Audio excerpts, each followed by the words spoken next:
Hey guys, Stephanie Grun here. Welcome to Ventilation Nation and Integra podcast. This is a special premiere episode launching our video podcast series here with Integra, and our special guest star today is Mr. Bill Neudorfer. Bill is he's the owner or the former owner of Neudorfer Engineers, which is now an Integra company, and Bill has been in the industry for a million years.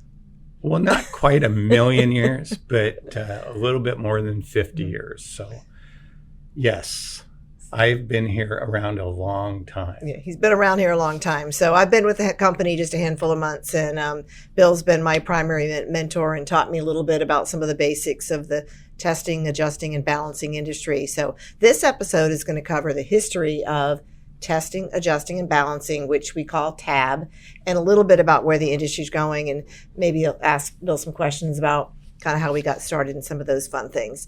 So thanks for joining us today, Bill. Excited to spend the next 15 minutes or so with you. Thank you for having me. Okay, so let's start off with this first. Let's talk about what is TAB. TAB is the testing, like you said, adjusting and balancing. So we test the systems, we adjust the systems, and we end up balancing the systems back to what the engineer's design values are. So what happens if we don't test, adjust, or balance? Then the system runs wild, and airflow and water flow goes wherever it wants to, the least path of resistance. So some rooms won't get any ventilation, other rooms get over-ventilated. Same with the water side, which is the coils nearest the pumps will get all the water, and the person or the coil way out at the end of the building won't get any. So you're going to be very cold or very hot out there. Oh, okay. I don't like either being hot or cold. So what would happen if, so what did we do for testing, adjusting, and balancing before TAB was created? What happened? So the systems ran wild. We just suffered. So until fans and pumps had electricity and really got the water and the air moving, there was no way to regulate the flows. So when power came to fans, air conditioning systems, things like that, we were able to advance the industry and adjust them. Okay. And then, so instruments had to be invented to measure the airflow or the water So flow. who invented the instruments? Various companies. Various companies. I mean, that's a whole podcast by itself. Okay. And by the way, if I ask you a question and it goes too long, I might have to hit my little buzzer here.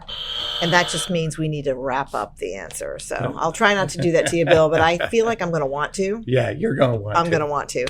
So anyway, so when it comes to the history of TAB, can you give us a brief background on the history? Okay. So there was a gentleman by the name of Willis Carrier back in 1902. He's considered the inventor of the modern day air conditioning system. He invented the first one. Since then, it's progressed and progressed. And in the early 60s, the US government, who is the largest contracting agency in the world, building of buildings, decided that they needed the systems that the design engineers were designing, the contractors and installing, need to be adjusted, tested, adjusted, and balanced to the design engineer's requirements. And since then, the industry has grown. And in the mid-60s, the American Air Balance Association, AABC, and the NEBB, National Environmental Balancing Bureau, were formed to produce certified individuals that knew how to balance systems. So double ABC and NEB were kind of accrediting bodies helping to regulate the industry? Was that the design of those organizations? Correct. Okay. And they came up with standards and procedures on how to balance systems. And then they tested people, and if you passed the tests, then you were certified. Did you ever? I've heard those tests are really hard and hard to pass. Have you ever passed one? I have passed. Or are you grandfathered in? No, nobody's grandfathered in under either association. No, I'm accredited with 5 or 6 NEBB certifications. And yes, you have to study, you have to take practical exams, and then you pass. Hopefully you pass. Hopefully. I know, I've heard they're tough, and I've heard people had to take them 2 or 3 times. And you didn't take my bait on the grandfathering in. No. It, grandfather, but anyway. Yeah, well. I expected more. Okay. Okay, so the history, and then so where do you enter into exit stage left into the tab industry? So where am I going to exit? No, well, I mean, no, we don't. No, when did you enter the tab industry? I entered it in high school. I was working for my father during summer breaks and holiday breaks back in high school. And so that was about 1972, 73. You've never done anything other than tab?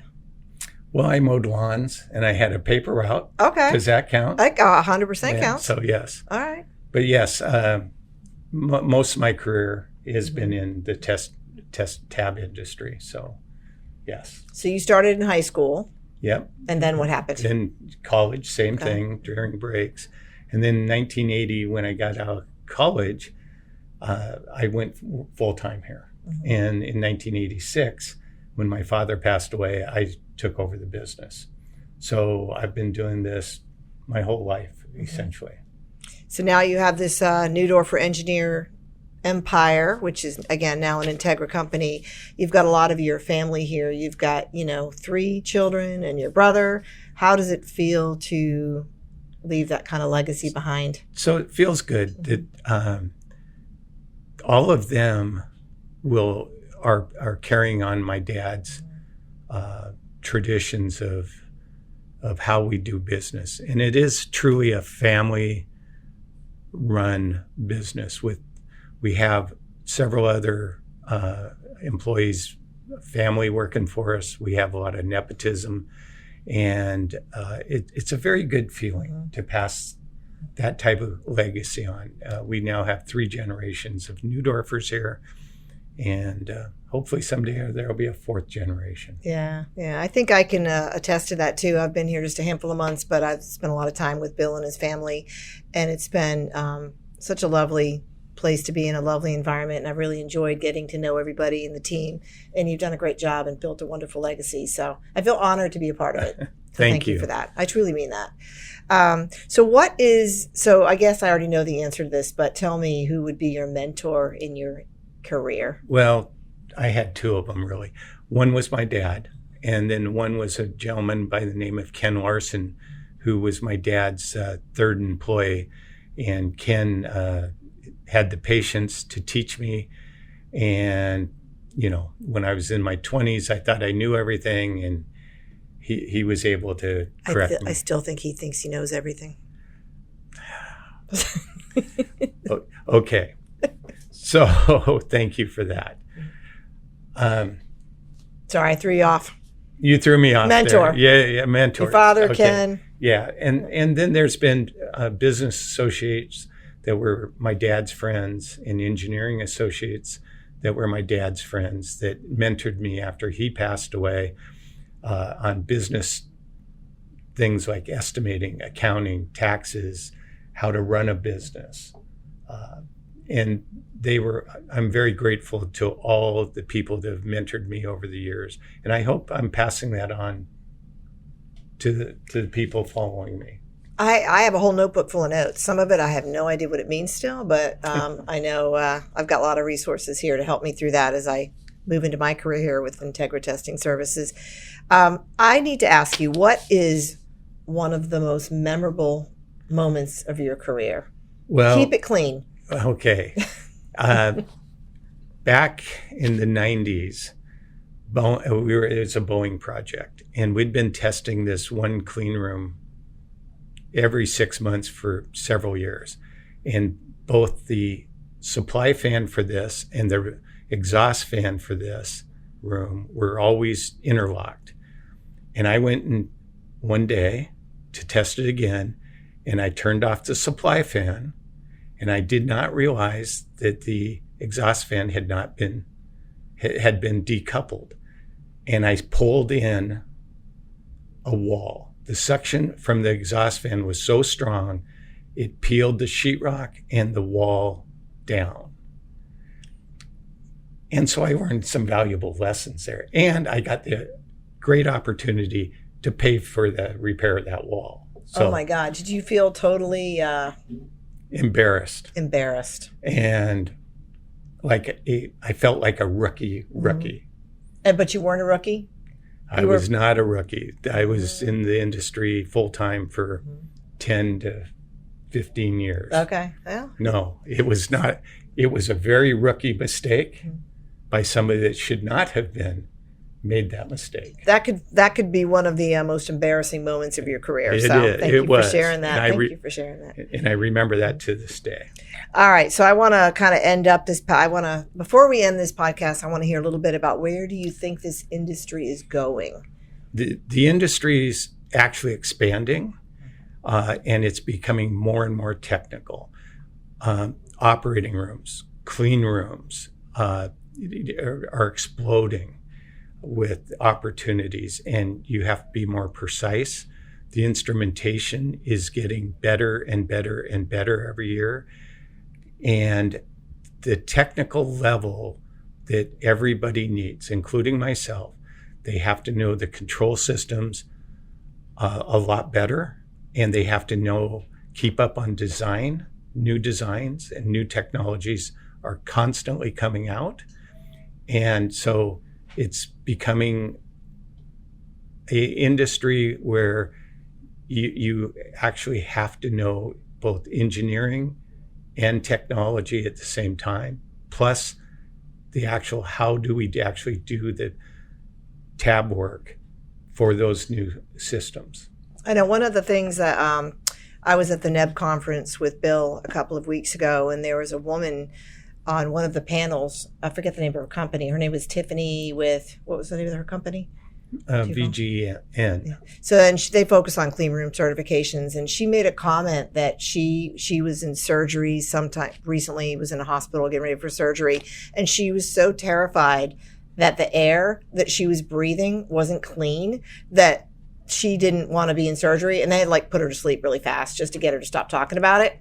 So I'd never thought about when you go into a clean room or an operating room or that type of space, the importance of that air being clean and what we breathe. You just don't see it. It's such an important thing that we do. It is, and especially if you start talking about compound pharmacies. So when they're mixing your chemotherapy in a biosafety cabinet, you want anything like that to be super, super clean. And hospital rooms, operating rooms, I should say, the devices that make your medical equipment are done in clean rooms. Mm-hmm. So little particles that get on things, particles you can't see. It's very important for the cleanliness. Even the cleanliness in your office, just the air you're breathing over and over again is very important. Interesting. Well, I can tell you guys, 6 months ago, I had no idea what the tab industry was, or testing, adjusting, and balancing. And just being here a short time and learning the importance makes me proud to be part of this industry. Bill, you were an amazing guest today. Thank you for our special premiere podcast and being part of that. Such a great company and such a great legacy. And we're so happy to have Neudorfer Engineers as part of Integra Testing Services. So thanks again, everybody. Have a wonderful day and peace out.